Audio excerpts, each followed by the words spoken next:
the offseason. Let's transition to another NFC North team, the team you're with right now, the Chicago Bears. I know you got a chance to watch a lot of practice today.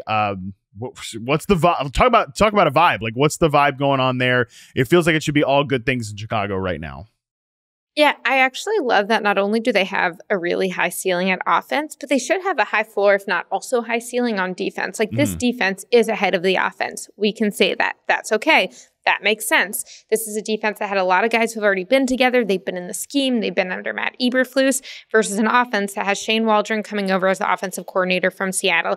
Caleb Williams new at quarterback. Rome Odunze new. You got Keenan Allen coming over via free agency. There are so many moving parts in addition to the guys who have already been here.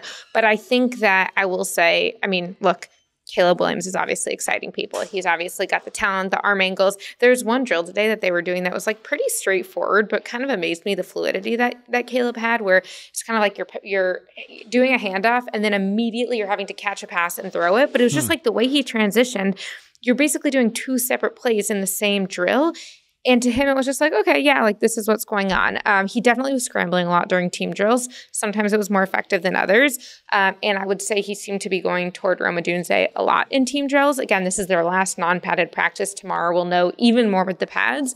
But I did talk to Rome after practice today, and we were kind of talking about, look, they had a couple of short passes that went well and comeback that went well as also when he wasn't actually the first read of the play, but Caleb came back to him and they found it. Interesting. They're still working on their go ball. Rum told me earlier this week they had some successful go balls, but today they were kind of not on the same page of back shoulder, over the top, what they needed to do. And it was interesting. Rum was also talking to me about how he has to factor in how big of a stride he has in terms of the separation he's getting and in terms of how much the quarterback's dropping back. So I was like, if it's like 6 steps for the receiver, do you have to go 4? Like, do you have to change the math? And he's like, no, it's not quite that far yet, but it is something they're working on. And so to me, I always say, and I said this when Jaden Daniels didn't make every pass when I was there in June, if they're completing everything now, that's a problem, because it means either 1, they're not trying hard enough, or 2, like they're just sort of like adjusting for the result rather than going for the process. And so I think that they are learning. They're having a defense who's coming after them, who's stingy, who's feisty.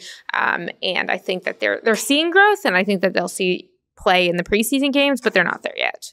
This is a great reminder, like that entire breakdown you just gave, that this is practice. Like sometimes practice is just to try, right? Yeah.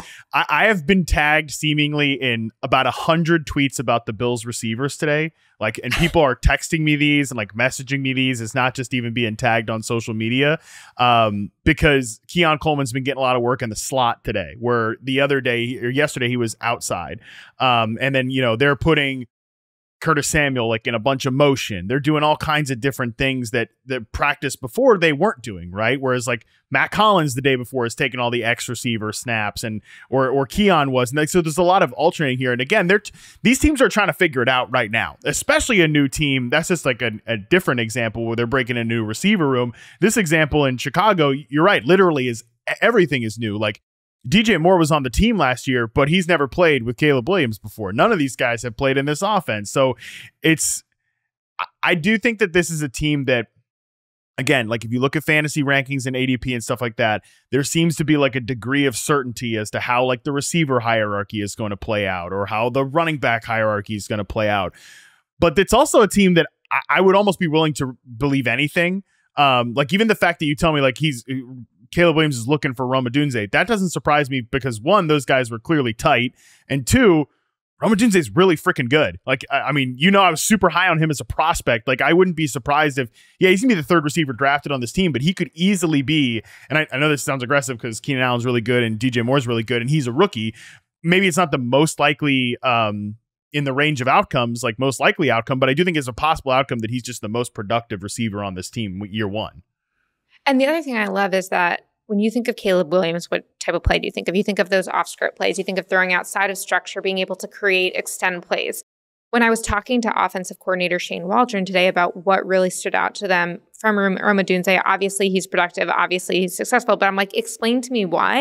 And one of the things they said was that when Michael Penix was going out of structure, when he was extending the plays and getting creative, Rome was the one downfield adjusting and ready to be there, even if it wasn't what the play had called for. And so I think that, to me, that's probably what I'll end up writing tomorrow, which is that this isn't just a Caleb can go outside the pocket. It's a, hey, Caleb goes outside the pocket. Rome understands what to do because they both kind of have those instinctual backgrounds. Then you pair it together and it can be a nightmare for defenses. Now, all that said, the Bears do want to work on Caleb's pocket presence. They do want to make sure that in addition to those out-of-pocket plays when he's extending, that he's able to create from the pocket. But I do think that, to me, I was just kind of picturing what they can do. And again, high ceiling. It sounds like they actually kind of want to put a lot on his shoulders very quickly in Chicago. And he's a guy that should be able to handle it, number one. Kind of different from what we talked about with Jaden Daniels. Like the first couple weeks of so that is a difference, one. But even like two, you look at the early season schedule for the Bears, it's a little bit.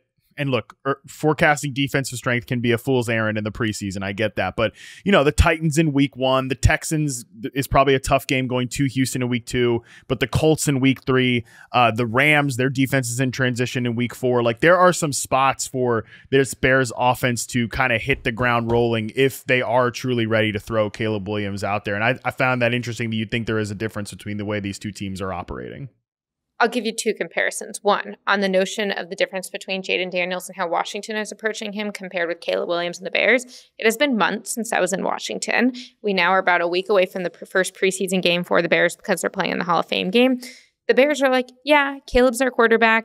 He's our guy. That doesn't mean he won't learn, but like he is the number one guy and the leader. And then you have Washington, and I do think Jaden Daniels will be the week 1 starter, but Dan Quinn is very intentional that he doesn't want to name him that too early. Now, he did say, okay, Marcus Mariota got more first-team snaps at the beginning of minicamp and OTAs. Then you went on to the later part of OTAs and minicamp, and Jaden Daniels is getting more first-team snaps. That was intentional. It was earned and intentional that he was going to kind of build into that. So I think they are working toward that, but the degree to which they are willing to crown their leader and the timing of that, very different. Now, the second thing I want to contrast is you're talking about that Chicago schedule and why the Bears might feel even a little more comfortable putting Caleb Williams out there, which, by the way, does not mean he's going to be perfect. And that was one of the things. I'm working on this story about like when a rookie quarterback is ready to start. And a big thing that I keep hearing from head coaches and GMs is you have to make sure that they're resilient enough that when they fail, because they all will fail, it's just a matter of how and how much, they're able to rebound from it and they're able to see what they can learn from it. That said, Caleb's starting schedule in that beginning of the season is so different than, can you guess who starts off the season going against the Bengals, then the Seahawks, then the Jets, then the 49ers, then the Dolphins, then the Texans? It's the Vikings, right? It's the Patriots. Oh, the Patriots. Oh, and I'm like, okay, please put Jacoby Brissett out for that. Like, do not make Drake May start for that schedule. It's just not worth it. It's just not.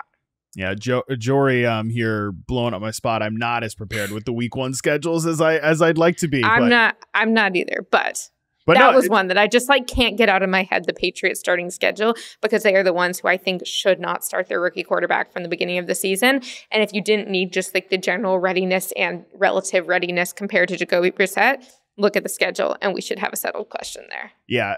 And I can't wait to read that piece because I am typically like, just start the rookie. Like, let's go. Who cares? But I'm definitely ready to be challenged by that. Okay, I have one last thing, and then we can move on with your scheduled programming, which is that, to me, I had a lot of conversations in Green Bay about patience, and patience particularly at the quarterback position. And I asked them, is it more of a philosophy or just like circumstantial that they keep having guys like Aaron and Jordan sit for at least 3 years before they actually play? It's both. When you have an MVP candidate in the room, you don't need to start your next quarterback. But another thing is they mentioned this franchise support of like a personality of patience in Green Bay. And it was fascinating to me because obviously Green Bay is the only team without like a team owner because they have more of a public ownership structure. And like, I can't picture David Tepper being like, yeah, give Bryce Young 3 years and then we'll see what happens. And I'm not saying Chicago should do that. Again, I'm here right now. I think Caleb Williams should start, but I am curious if you think Green Bay has this unique advantage not having to answer to one owner right away, particularly with the way they're managing their quarterback room. If the way they handled their quarterback room, and honestly, like to bring it back to the entire offense, if the way they handled that is any indication, then yes, because it wasn't just like, hey, we have a quarterback who we've taken forever to get on the field. they threw that guy out there with like a bunch of rookies. I wonder if rookies and second year players, I wonder if there is a team owner like who comes down, if hypothetically Green Bay comes down is like, no, like I want a name. I want somebody that this young kid can count on and all that. And it was definitely an operation of patience too from the coaching staff perspective. And, you know, there's a really good nugget by you to say like that Matt LaFleur eventually got to a point where he's like, oh, I can like hold back on these guys.